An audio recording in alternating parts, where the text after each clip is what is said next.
So there we had a couple variations on a normal net.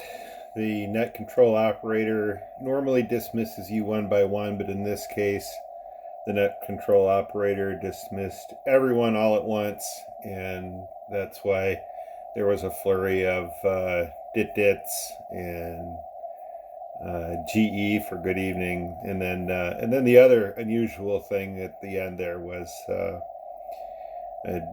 WW8A checked in after net control had already closed the net. He said he had rig problems, wanted to make sure he was in the count, and net control got back to him and said, "You're in the count, thanks." And so that's a wrap for the Minnesota section net on 80 meters, Monday, October 26th. It's on every night at 18:30 local.